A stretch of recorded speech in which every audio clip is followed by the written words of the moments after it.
que nous vivons aujourd'hui. Yes. Christ doit être le centre. Les hommes, nous ne pouvons jamais être le centre de l'évangile. Hallelujah. Mais nous sommes devenus le centre de l'évangile dans la mesure où tout est centralisé sur ce que Dieu peut me faire, ce que Dieu va me faire, ce que je vais recevoir. Je vais la guérison, je vais la richesse, je vais chasser les démons, je vais avoir la paix, je vais la délivrance. Ça là, c'est que tout est centralisé sur le chrétien. Ce que le chrétien reçoit de Christ. Cela doit être le contraire. Cela doit être le contraire. L'évangile, c'est Christ. Ça doit être centralisé sur Christ. Hallelujah. Christ. Hallelujah. Et maintenant, les autres choses vont venir, comme tu viens de dire. Cherchez premièrement le royaume des cieux. Et tout ce qui reste là nous sera donné. Hallelujah. Tu vois? Donc, que si nous le voyons, nous allons devenir comme lui. Que maintenant là, nous ne savons pas ce que nous allons devenir. Mais quand nous voyons Christ face à face, nous allons devenir comme Christ. Perfection. Alors, perfection. Hallelujah. Perfection de joie, la joie, perfecte joie. Hallelujah. Il y a tout. Hallelujah. Parfait. Beauté, parfait. Santé, parfait. Perfection. Hallelujah. On n'a même pas besoin de lumière là-bas, mon frère.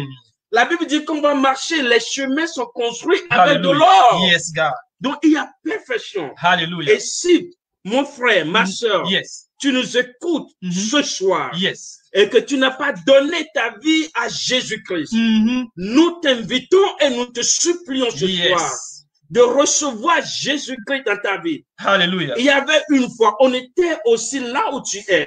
Et un jour, le Saint-Esprit nous a accordé la grâce, nous a ouvert les yeux de le connaître. Et nous t'encourageons ce soir à donner ta vie à Jésus-Christ. Nous t'encourageons. Il n'y a rien dans ce monde, mon frère, ma soeur, rien dans ce monde. Parce que quand tu reçois la vie de Christ au sein de toi, quand le Saint-Esprit commence par travailler au sein de toi, et quand tu commences par goûter à la présence de Dieu, rien ne peut être comparé à cela. C'est pourquoi je te demande ce soir de donner ta vie à Jésus-Christ et tu ne vas jamais le regretter.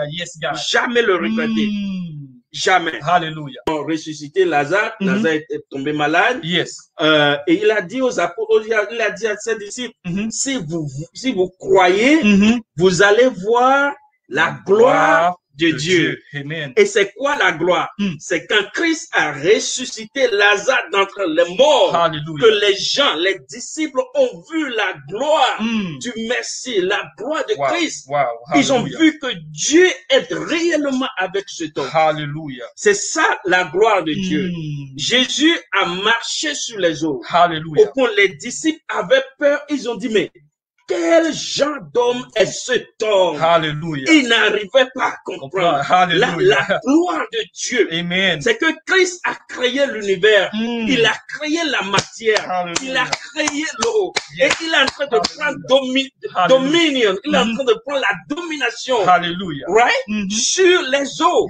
Donc Christ est en train de manifester la gloire de Dieu avant de venir en Christ. Mais quand j'ai reçu Christ, c'est comme si je suis devenu comme un lion. C'est ça, la gloire de Dieu. Et la Bible nous a dit de gloire en gloire. C'est comme dans un miroir, nous contemplons la gloire de Dieu et nous sommes transformés de gloire en gloire. Ça veut dire que c'est de façon progressive que le Saint-Esprit nous amène à révéler la nature de Jésus-Christ.